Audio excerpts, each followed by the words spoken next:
Ankayon kaba kana base mana Garaja lala kana rasuwana Suma wal fidani lana Ibedo kaden dawa iya fata Uftala jeden sagal similata Sagal milata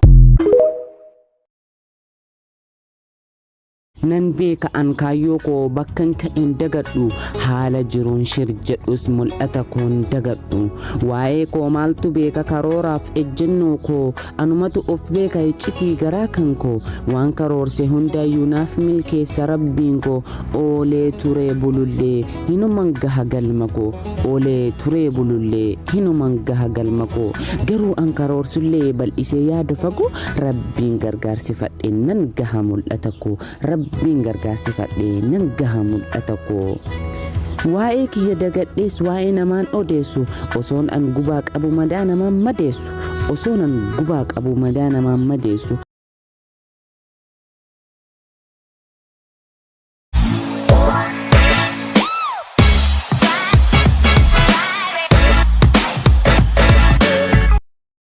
Warahmatullahi wabarakatuh. So guys, welcome to my YouTube channel. Video ki har'aatiin jaalalleen kan kee inni waggaa baay'ee waliin dabarsitan dhuguma jireenya isa dhugaatiif si barbaadamoo yeroo sirratti dabarsaa jira kan jedhu waliin kan ilaaluudha. Kanaafis akka ta'u qabxiilee 20 takka ilaalu.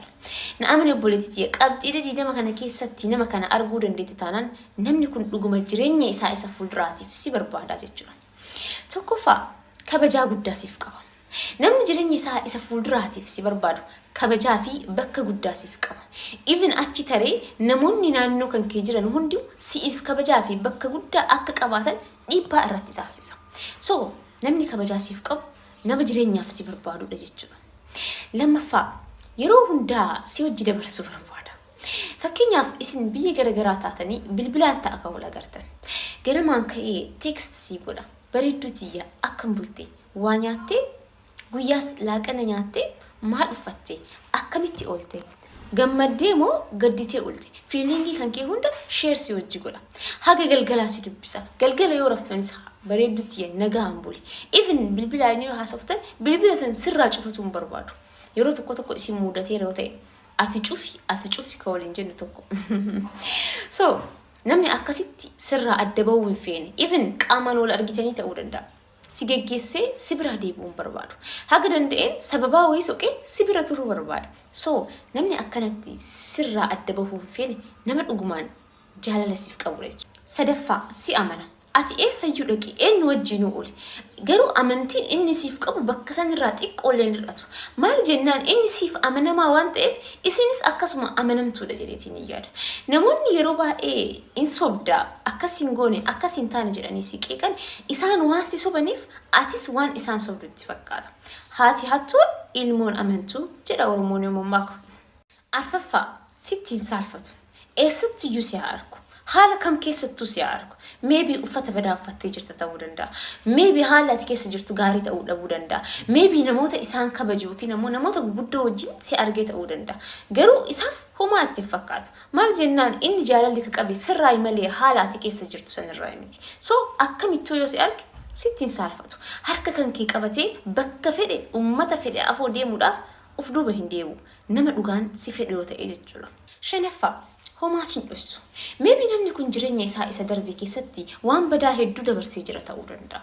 Kana ammoo ati namoota biraarraa akka ati dhageettu hin barbaadu. Gadi kaayetiin ani jireenya kiyya keessatti waan akkana dabarsee jira. Kun immoo waan dhufe gara ufafootti immoo wanti kun inshaallah happening ta'u jedhee waan darbisan si faana mari'ata. San qofa osoo hin taane waan amma irra jirtanii fi waan ufafoo ta'uu deemus durseetiin sitti hima. Si wajjin mari'ata. Hojja isaa homa takka illee murteessu. So waa'ee jireenya isaa homaas jalaa hin dhuffatu jechuudha. Jaaffaa haalaa fi amala kan kee dinqisiifata. Bareeda kan kee ka alaa sanirra yaadaa fi ilaalchi kan kee isa mo'ata. Namoonni akkanaa kun fiizikaala alaatiif iddoo guddaa hin qaban. Ati diimattee gabaabbattee dheerattee gurraachattee isaaf homaa miti. Ati akka jirtu kanatti isaaf guutuudha. So ala kan kee osoo hin taane keessa kan kee ilaalee keessa kan kee hubatee keessa kan keetiin si jaalata. Torbaffaa baasii sirratti baasa. Baasii sirratti baasuu siin jedhu dirqamatti waan qaalii ta'e yookiin expensive ta'e ta'uu danqabu. Waan humna isaatiin waan sii firdhate ilaalee waan san sii guutuudhaaf olii gadi jedha. rakkatis diqeeffatis waan kamiinuu haa ta'u waan si hirdhate guutuudhaaf inni dursee argama yeroo hunda gammachuu kan kee keessaan gammachuu isaa arga jechuudha. Torbaffaa waa'ee kan kee beekuu fedha. Bakka deeme hundattuu waa'ee kan kee akka itti odeessan barbaada. Hiriyoota kan kee faana, maatii kan kee faana, waanuma kan kee qofa dhaga'uu barbaada. Akkasuma ammoo waan isaas sitti hima. Akkuma waa'ee kan kee beekuu fedhu san waan isaas yeroo hunda sitti hima. Atis akka isa beeytu si godha. Carraa siif banaa jechuudha. Saddeetaffaa waa hunda keessatti relationship jaalalaa keessatti rakkoon kenna maali beeytu? Isa nu jaalatee nu wajjin dhama odhiisne ka jaalanne wajji dhamaana.